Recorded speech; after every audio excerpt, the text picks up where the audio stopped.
I pledge allegiance to the taco stands of the United Tacos of America, and to the taqueros and abuelas of this great land, one nation under tortillas with limones and salsas for all.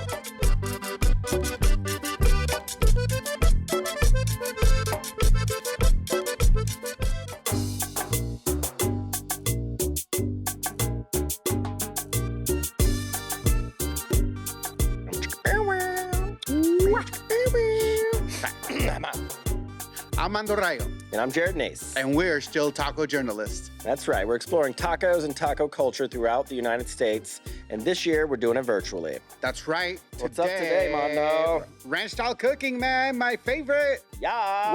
What? Let's go to the rancho. Let's do it. Yeah. It's always fun to be at your rancho in Clint, Texas, out in Clint, West Texas. West Texas. That's right. Right outside of El Paso. What is ranch-style cooking, Mando? It's that old school style of cooking, whether it's, carnitas or barbacoa. Fire, it's, you dig a hole, you get your coals ready, you put that big old beef head in there, you cover it, and you hope for the best. That's right. Usually there's tools involved, like axes to chop the wood, there's shovels to dig the holes. We've done that before. So that's kind of what we're going to be exploring today. It's kind of those traditions that I think have been around since... hundreds of years. Jarod, what are the advantages of this kind of style of cooking? You know where the food is coming from. That's right. When you're looking at, price per pound, you're looking at much cheaper prices when you're starting with the whole animal. I remember we were in the Rio Grande Valley in Texas, and down there you can actually get. I think we bought four cabritos. That's right. Kid goats, right? I believe they were $80, but then we were pricing them out here in Central Texas in Austin, and they were like about $125. It feeds your soul too. You're providing something for your family, for your, usually if you're making carnitas, it's for a bigger family, a large even community, friends, neighbors, all that kind of stuff. Yeah, and it's about bringing the family together. It's about those cooking traditions that maybe, they're in history books for sure. Some of us are still cooking that. Me. And a lot of us are still eating that for sure. Yeah. So that's pretty much what we're going to talk about today. All right, Mando. So who are we talking to today? Today we're going to talk to one of my favorite persons. He's been on the show before, Dr. Manuel Vendrano from UT Rio Grande Valley, a historian. He knows, a lot of the tradition of the Vaquero, but that ranch-style cooking that you actually see in the valley. And as well as he's a bit of a poet himself. Oh, yeah. And did he know it? He knows it. He's going to bring it. We're also talking to Kenneth Pollard, who is part of Texas Parks and Wildlife Department's Buffalo Soldier Heritage and Outreach Program. Cool. So I love that because when you think about ranch-style cooking and the history of that, it's like the Buffalo Soldier, and it's, African-American slaves that kind of, were here in Texas and cooking, kind of whatever food that was available to them, just like the Mexicans, right? So it's a very a similar story. And then we're gonna cook some carnitas, I hear. Yeah, DJ Carnitas right here. Wiki. That's right. I'm gonna get down on the carnitas, pala. Yeah, I'm going to watch you do it. It's going to be great. I'm going to do the salt and the bay and all that. It's going to be great. All right, Mando, it's everybody's favorite time. So we're talking about places that are doing ranch style in Texas and beyond. But mostly in Texas. Mostly in Texas. That's where we're at. What you got for me, Mando? How about Geraldo's Drive-In? That's right. That's an Gerardo's Drive-In in Houston, Texas. H-Town. So I love them because, it is an old drive-in. And so what they do is they have like two giant tankfuls, like double the size of this table. Okay. Of cabezas, just straight up beef heads. And so they get these giant, aluminum... this is pan steamers. Steamers, yeah. Yeah, and they're like, the size of like 5 feet by 6 feet. Like, Hansel and Gretel is probably what they cooked Yeah, Hansel and Gretel in. something like that. Yeah. That's right. That's right. So Gerardo's is great, and I believe they cook like over 70 heads per weekend. That's a lot of heads. Yep. Heads up. Go to Gerardo's. There you go. Also, our good friend Eddie, or Eddie O's, he's another barbecue. He's a barbecue pop-up in Houston. He's known for his barbecue-inspired brisket, but he's also making empanadas now. Yeah. He's also making Smoked barbacoa. Smoked barbacoa. That's right, making Houston very happy. Oh yeah, no, I think that's what he's doing is taking that tradition of making beef cheek barbacoa and taking it kind of to that level of like the traditional Texas barbecue style. So smoked for I don't know, 6 to 8 hours, and it's tender, it's yummy. It's a little different. The texture is a little different, but it's still delicious. And of course, back to my hometown. That's right. Is El Paso Carnitas Querétaro. Super famous for carnitas, and they are crispy and tender and just delicious. And we love Al Pastor, but we also love El Pastor down in McAllen, Texas. They cook cabrito in the front window. It's almost like a little spa. You're like walking by. You're like maybe window shopping. You're like, I might have some cabrito now. Yeah, what's in here? It's their kid goats. It was like we've been in there, literally, in there. It was like a sauna, like it was cabrito nice. sauna. It was like a spa day at El Pastor. Yeah, it was great. Okay, well, stick around. We're gonna have some great conversations today. We're gonna make some great tacos.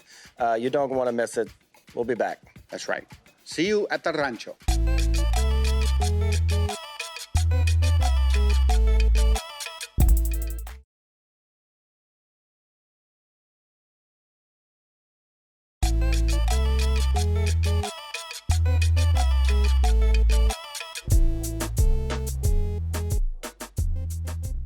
I'm Mando Rayo. And I'm Jarod Neece. And we're here to talk about that rancho-style cooking that I love so much. And we're going to be talking with two of the most distinguished experts in Distinguished Texas. gentlemen. Distinguished gentlemen. First up, Mr. Manuel Medrano, a historian, professor, and lecturer of the history department at UT-RGV, the Rio Grande Valley. Incredibly knowledgeable about ranchero culture, and we're welcoming back from season 1 of the show. That's right. And we're also going to talk to Mr. Kenneth Pollard, developed the Texas Parks and Wildlife Department's Buffalo Soldier Heritage and Outreach Program. He uses what he calls living history to immerse Texas school children in the soldiers' history and their campfire cooking.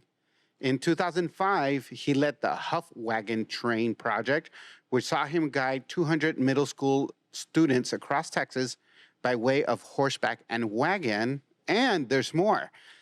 Gave testimony on the state Senate floor in support of a bill that declared July Texas Buffalo Soldiers Heritage Month. So with that, I want to thank you, Ken and Manuel. Thanks for being on. We're excited to have you, and we're going to go ahead and go straight into the questions. Manuel, let's start with you. Tell us about, how do you define ranch-style cooking or the ranchero tradition? Well, first of all, it's the transmission of rancho beliefs and customs, and in those customs are cooking, right? Mm-hmm. And it's transferred across generations. It's what is passed on. A rancho is much more than a place to grow cattle or horses. It's an institution with its own character. Mm. Some of the families still believe that what their grandparents did is worth doing. Yeah. And then I think it's kind of carrying that tradition forward as well. Manuel, now you talk a lot about the Vaquero culture, and how does, tell us a little bit about that and what kind of foods were they cooking back then as well?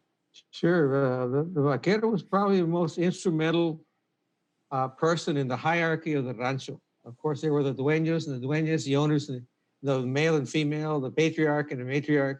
But the Vaquero was the heart of the rancho in a lot of ways. And of course, they would eat anything they could get their hands on, oftentimes out in the llano. That would include sometimes rattlesnake, but it would include nopales, Yeah.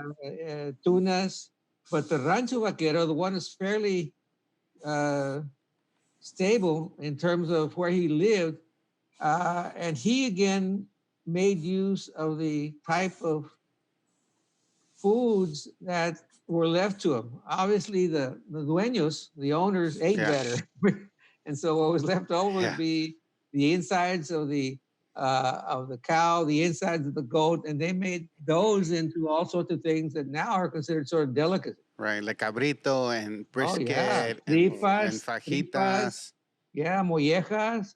And Mr. Pollard, can you tell us about, kind of your take on that ranch style cooking, but as well as like how does that intersect with your work with Buffalo Soldiers?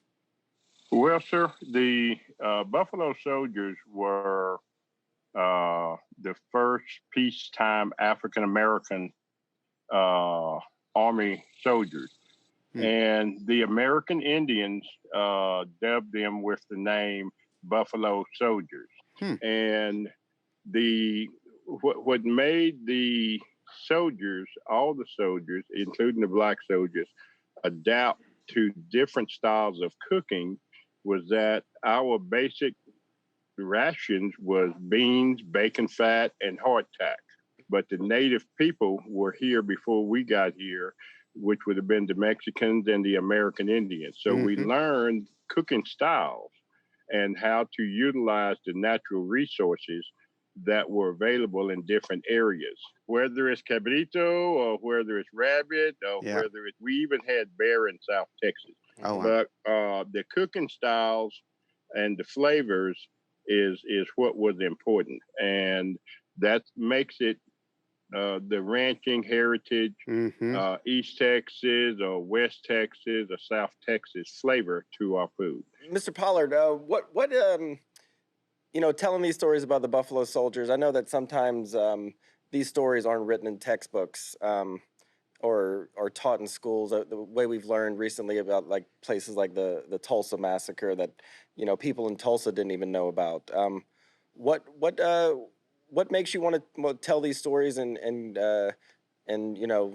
teach this to the next generation? Well, sir, I wish you had have asked me this question back in early 2000. We could have demonstrated it to you. We left El Paso down at one of the ranches along the Rio Grande by horseback with approximately 200 sixth graders.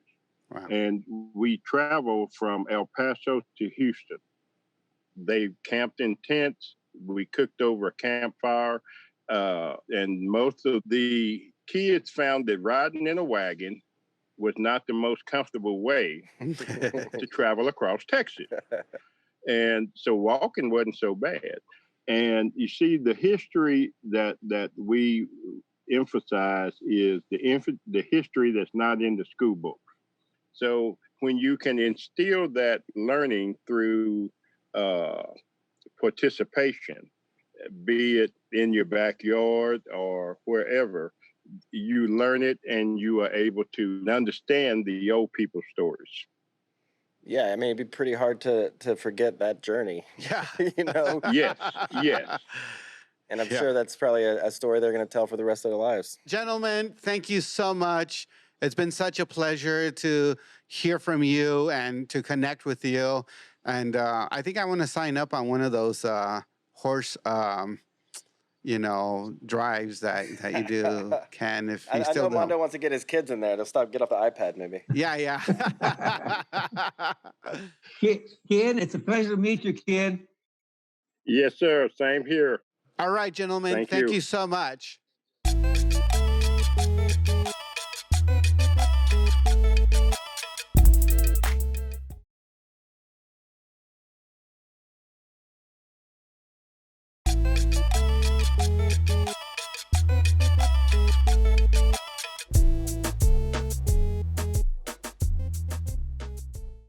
I'm Mando Rayo, and it's carnitas time. This is a time-treasured favorite activity of mine, estilo ranch-style cooking. Don't you worry. El Jarod is going to join me pretty soon as he wakes up. This is basically a 3-hour process. So first we're gonna start with some manteca or oil, and then you're gonna add some water, and then we're gonna let it simmer for a good hour.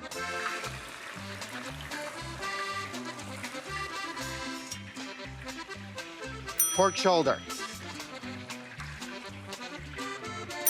Ribs. Pig's feet.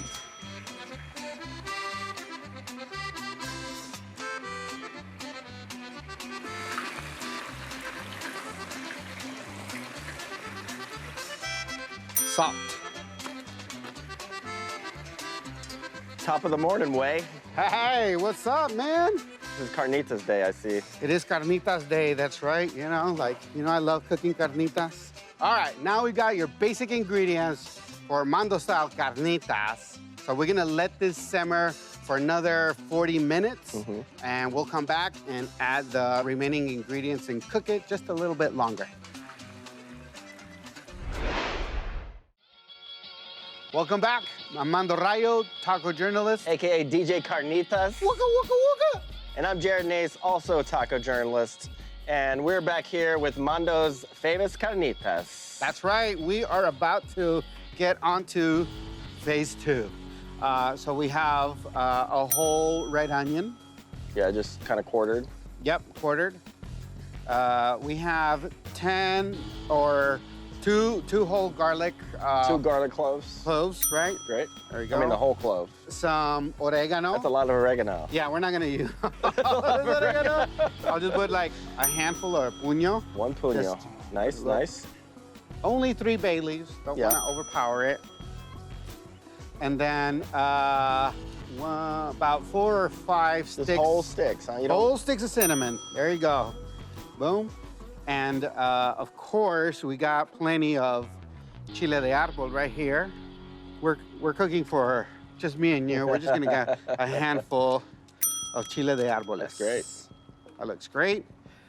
So now it's time for the secret sauce. And you know, some people like my friend Rulis in El Paso. Yep. He does Coca-Cola, and Okay. a lot of people do that. Daniel did his own caramel. Chicago. Right, in Yep. Chicago. And this is me, it's sweet condensed milk. Well, some people say you're sweet enough. I know, but you know what? I'm not, because my wife says I could be a little bit more sweet. Okay. And there you go, Oh, see? wow. Whoa, that's beautiful. Beautiful. Okay, it's going. That's good. Awesome. So you're gonna simmer this another hour? Yeah, we'll simmer this for another hour, and we will be done. And it's ready for some taco time. All right, you ready? Born ready. Don't try this at home. Or try this at home in your backyard. I mean, yeah, far try away it from at home. people. Yeah, you use your own discretion, but this is definitely advanced cooking. That's right. This is not your grandpa's backyard cookout. This isn't just grilling burgers. So here we go. We got some killer carnitas It looks tacos right great. here. Look at that. We have escabeche, the chile curtido with jalapenos and carrots, white onions and cilantro, and of course some lime. Gotta have that lime. Gotta have that lime, and you are done. And because we are social distancing, I thank that's you very the way you do much. it. That's right. That's it. It's done. All right. Salud. Air kiss. Mmm.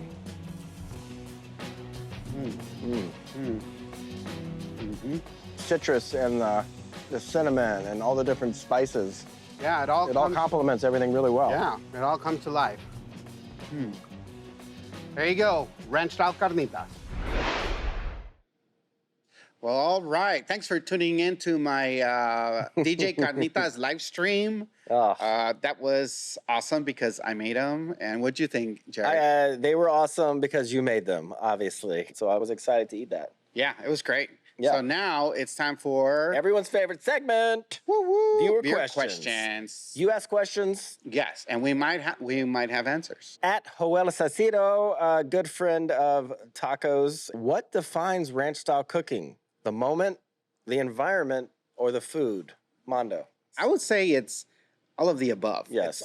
It all kind of comes together. Obviously, the location, you need, the environment. It has to be like that style where you're like cooking and being with friends and family. Make sure you have enough 6-packs. So yeah, that's it for me. Yeah, I mean, I think it's the live fire, the smells, the dust, being with your family too, because it usually is a family affair. So the answer is all of the above. Thank you, Joel. Yes, thank you.